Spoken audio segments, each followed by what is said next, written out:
to see you today, and welcome to the studio. I find this particular setting the best to record ASMR videos in, and would definitely like to use more of this space because, well, just look around. Soundproofing. This is almost a dead room in terms of sound, really, and it's an incredibly creative space that I've occupied since over 10 years, thanks to my incredible friend Bev, my mentor and best bud. And he's popped out at the moment, so I just wanted to jump in and say hi and see how you're doing, and hoping that you're keeping as well as can be, really, you know. The last time I did a video here, I think we ended up talking a little bit about the various studio mics, and that's not going to be the case today. This is just a quick Sunday ramble, really, with you, and just hoping that you're doing as well as can be wherever you are in the world.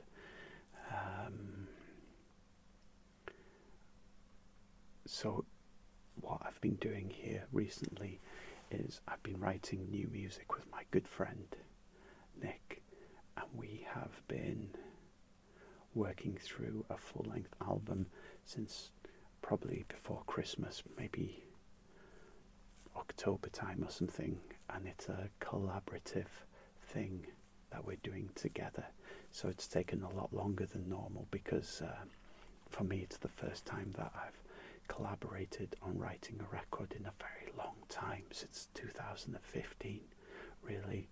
So working with Nick, my best bud, is amazing because he's such a great guy to work with and a great friend first and foremost. And it's important to have a person in your life that you consider a good friend.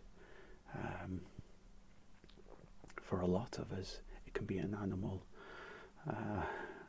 And I know that I have many other friends who consider their canine companions to be their best buds. So whatever form your best bud takes, it's important to have one. It's important to have someone that you can talk to on a level that will hear you speak from your mind and heart sometimes, because so often we go to converse with others to see what we can get out of it, or what we want to express, without fully hearing the other person. And I'd say I've spent the past couple of years really learning how to listen in a conversation, and it's no easy thing to do whatsoever. It takes a lot of practice to go to a conversation without the intent to see what you can get out of it necessarily. I think mine was cultivated from years of being in music and, gigging and that business side of music, where you connect with others on a friendship network basis about booking shows together or collaborating and stuff like that. And to some extent there was a huge amount of bravado within music, you know. It's a wonderful creative place to be, and along with that is sometimes a sense of insecurity, because you're putting your creative projects out on a platform for people to criticize and to hear, and so you have to build yourself up, and sometimes that can be done through bravado and having to put a front on, and going to a conversation where you hear someone constructively criticize your music can be quite difficult at first, but learning to open your heart and mind and take the positives from said conversation is a worthwhile discipline. It's worthwhile in terms of mastery over oneself. So that's a roundabout way of learning to take criticism in a positive way, really, and to open your hearts and minds in terms of conversing with another person. You'll see it quite regularly, whatever conversations. It's almost like a conversation becomes an information share or an information gathering thing. And it's so odd how we're programmed to do that, oftentimes through our our work, our jobs. We have to do that on a professional level, but when it starts to come into your personal relationships and your friendships and a creative place, it can be an unhelpful thing to do. So really, I was just going off on a tangent there because I always feel like this is a good space to ramble in. So yeah, so I'm here today to do some work on that record that me and Nick have coming out, and also to do a little bit of prose poetry work as well.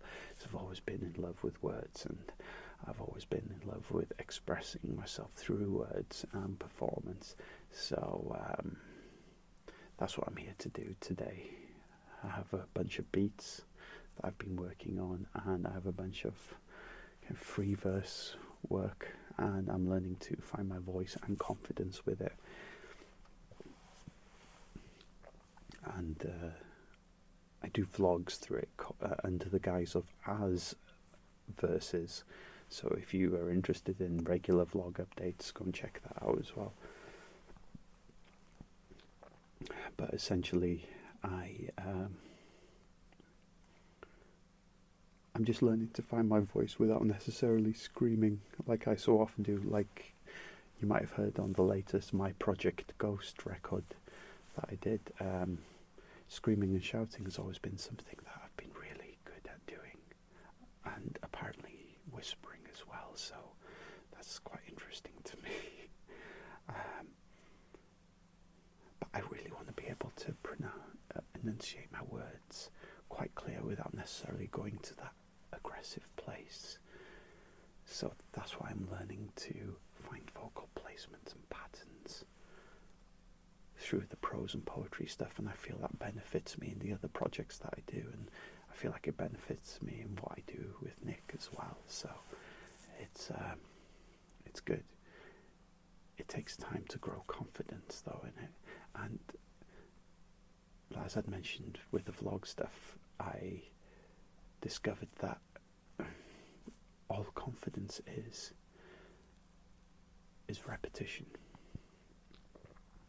So, skill, confidence, repetition. By doing something over and over and over and over, you get better and better at it. It's funny, it's such a simple concept and a simple idea, but that's how confidence, skill, mastery is formed, really, or at least from my perspective anyway, through practicing vocal performances. I'm finding my feet and I'm finding my confidence with it, and I'm seeing progression from where I was a few months ago to where I am now. Still a long way to go, but moving in the right direction. Much like the channel, when I first started out, I went through a bunch of different triggers to find what my strength was. I know what my weakness is. Tapping. Absolutely horrendous at tapping. Considering I'm around music quite often, and I'm exposed to rhythm quite often, and being a bassist at heart, tapping and rhythmic tapping is not my bag. But through you kind folk giving me the feedback, I found that whispering is my strongest skill, as I've mentioned previously in Ramble vlogs, I believe, as well.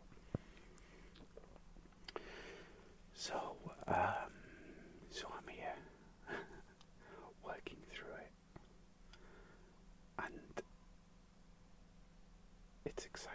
makes you feel alive when you pursue a creative outlet,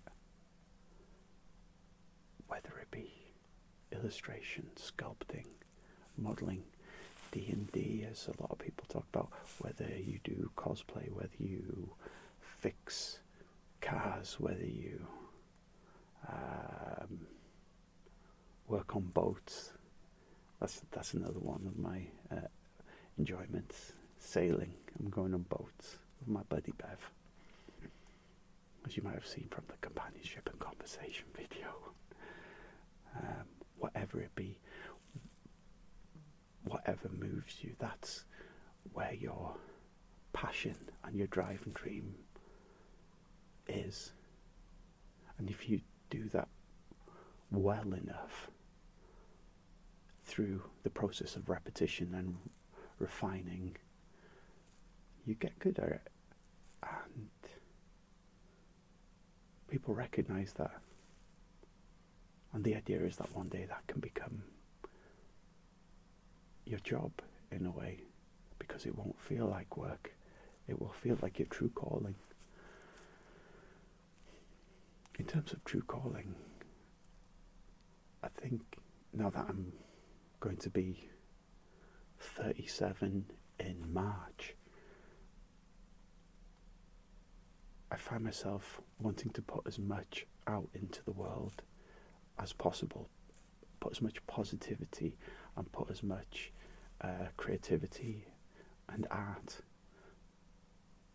and connection, positive connection out in the world, so I can leave something when I'm not here anymore.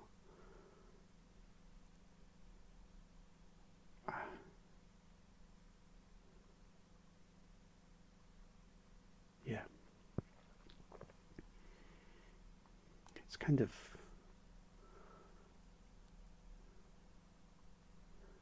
odd to think that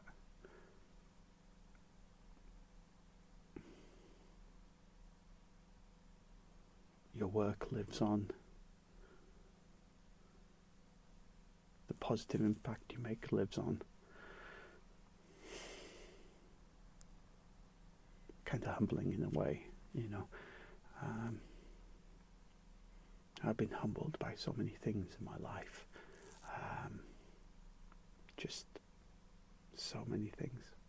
You know, sometimes like circumstances and experience you get to live through, and how you look back at those experiences, whether they be difficult, whether they be positive, it's all an opportunity for growth, and that the pain through the difficult times was actually a motivator to get you into a better place. The pain is not a place to stay with, to be around, but to be used as a catalyst, as a motivator to get you to where you want to be.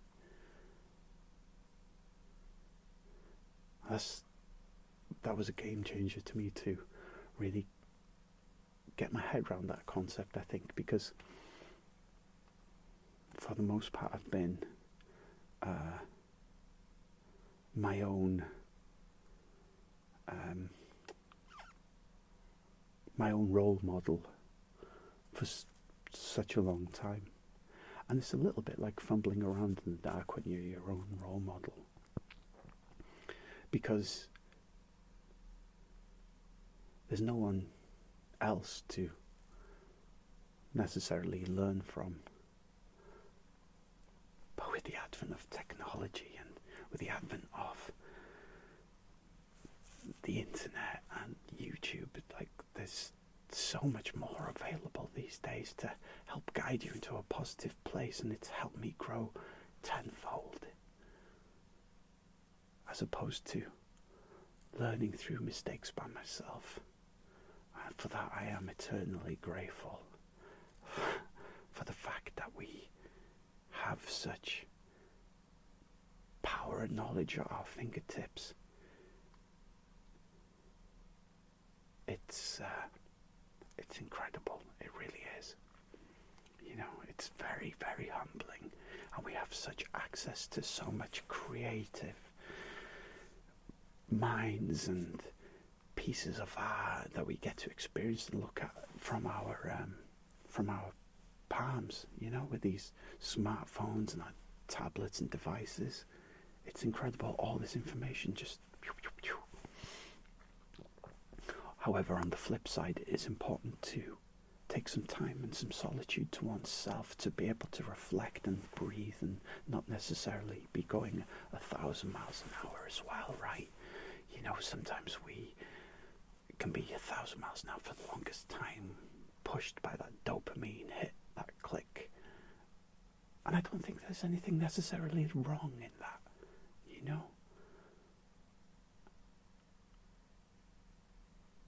There's so much opportunity.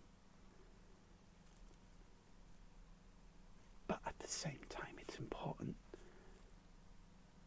to just ground oneself in the moment and not to allow the physical world to pass you by either. So it's striking a balance quite often, I hear so many people are, cracking down on technology in a big way, saying that they're isolated, yet they can jump onto a Discord server and connect with their buddies halfway across the world almost immediately from the safety of their own homes. Now, I know there's a flip side to that as well,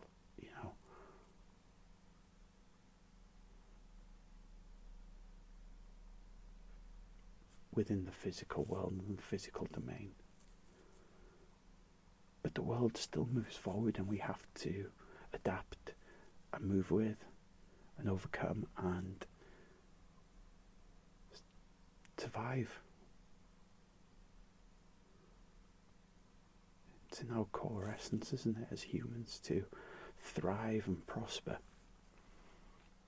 And the reality can sometimes be ignored. We sometimes ignore the reality of things because sometimes they can be quite scary and painful to confront. But we can do it bit by bit, can't we? We don't have to confront the whole thing right away.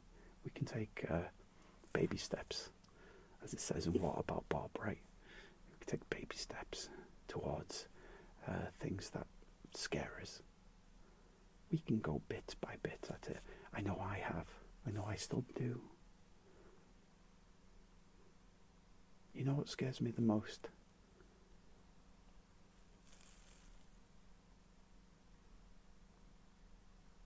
Not being enough for the people that I love.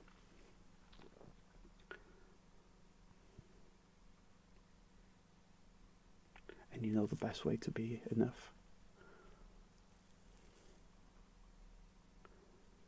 To be open and honest with yourself. To communicate with your loved ones in an open and honest way, in a non-judgmental way. And it's very hard at first when you're conditioned from an early age to react in a certain way, to communicate in a certain way. The journey of self-discovery